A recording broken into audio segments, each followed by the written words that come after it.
Half cup ময়দা ও শুধুমাত্র একটি আলু দিয়ে বানিয়ে নেওয়া যাবে বিকেলের ঝটপট নাস্তা। ছোট বড় সবাই খুব পছন্দ করবে এই নাস্তাটি। বানিয়ে বেশ কিছুদিন ফ্রিজে সংরক্ষণ করে রাখতে পারবেন। বাচ্চাদের টিফিন থেকে শুরু করে গেস্ট আসলে তাদের চায়ের সাথে কিন্তু পরিবেশন করতে পারবেন।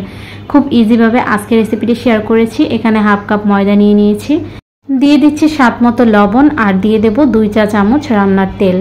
তেলের সাথে ময়দাটাকে ভালো মতো আলতো করে ঘষে ঘষে মেখে নেব। যখন মুঠো করলে দলা পেকে যাবে আর আলতো করে প্রেস করলে ভেঙে যাবে, এ পর্যায়ে বুঝতে হবে যেটা হয়ে গেছে। তারপর নর্মাল পানি দিয়ে আমি একটি ডো বানিয়ে নেব। আর এই ডো বানানোর জন্য গরম পানি প্রয়োজন পড়বে না, ঠান্ডা পানি দিয়ে এই ডোটা বানাতে হবে। তারপর উপর থেকে একটু তেল দিয়ে এভাবে মেখে রেখে দিচ্ছি, তাহলে আর হার্ড হবে না। আর এখন ঢেকে রেখে দেব প্রায় 5 থেকে 10 মিনিটের জন্য। আর এরই মধ্যে কিন্তু আটার খামিটা একেবারে নরম হয়ে যাবে। তারপর নিয়ে নিলাম একটি আলু সেদ্ধ, আর এই সেদ্ধ আলুটাকে আমি একটি কাঁটা চামচের সাহায্যে এভাবে ম্যাশ করে নিচ্ছি। ভালোভাবে ম্যাশ করতে হবে যাতে করে কোনো দানা না থাকে।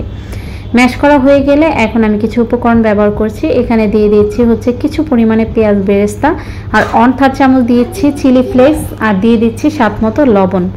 এগুলো দেওয়া হয়ে গেলে এখন হাত দিয়ে মেখে নিচ্ছি। আপনারা চাইলে ধনিয়া পাতা বা কাঁচা মরিচ আপনাদের পছন্দ অনুযায়ী ব্যবহার করতে পারেন। তারপরে এটাকে আমি 4 ভাগে ভাগ করে নিচ্ছি।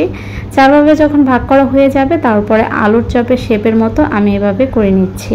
আমি 4টি বানাবো, সেজন্য 4 ভাগে ভাগ করে নিয়েছি। আপনারা চাইলে এর চেয়ে বেশিও বানাতে পারেন যদি পুরটা একটু কম খেতে চান সেক্ষেত্রে। তো বানানো হয়ে গেলে এটাকে সাইডে রেখে দিচ্ছি। আর এরই মধ্যে কিন্তু আটার এই খামিরটা একেবারে সফট নরম হয়ে গেছে। এখন এই আটার খামিকে আমি 4 ভাগে ভাগ করে নিচ্ছি। 4টা আলুর পুরের জন্য 4 ভাগে ভাগ করে নিতে হবে। এখন হাত দিয়ে এভাবে গোল করে চ্যাপটা করে বাটির মতো করে নিচ্ছি। তারপর এরই মাঝে আলুর পুরটা দিয়ে দেব।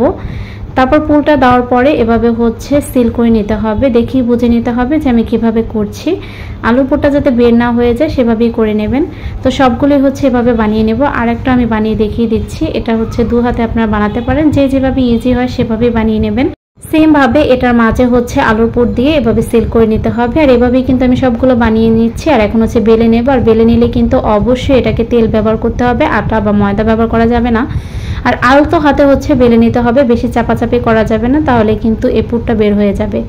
তো এভাবে সবগুলো আমি বেলে নিচ্ছি। বেলে নেওয়ার পরেই আমি এটাকে ভেজে নেব। তেলটাকে একটু গরম করে নিয়েছি, আর গরম করার পরেই এটাকে মাঝারি আছে ভেজে নিচ্ছি। চুলার আঁচটা কিন্তু একেবারে বাড়িয়ে ভাজা যাবে না, তাহলে কিন্তু এটা ফুলতে চাইবে না। তো দেখতেই পাচ্ছেন আস্তে আস্তে কিন্তু এটা ফুলে উঠেছে। এভাবে উল্টিয়ে পাল্টিয়ে ভেজে নেব। অসম্ভব মজার এই নাস্তাটি যদি সংরক্ষণ করতে চান, তাহলে না ভেজে যখন বেলে নিয়েছেন সে পর্যায়ে এয়ারটাইট বক্সে ভরে তারপর ডিপ ফ্রিজে রেখে দিতে পারেন। এটা মাস জুড়ে ভালো থাকবে। যখন ইচ্ছে হবে বাচ্চাদের টিফিনে অথবা বিকেলের নাস্তায় কিন্তু পরিবেশন করতে পারেন। অনেক মুচমুচে হয়েছিল আর খেতে কিন্তু অসম্ভব মজা হয়েছিল। আশা করছি রেসিপিটি আপনাদের কাছে খুব ভালো লেগেছে। ভালো লাগলে লাইক কমেন্ট শেয়ার করতে ভুলবেন না। সবাই ভালো থাকবেন। আল্লাহ হাফেজ।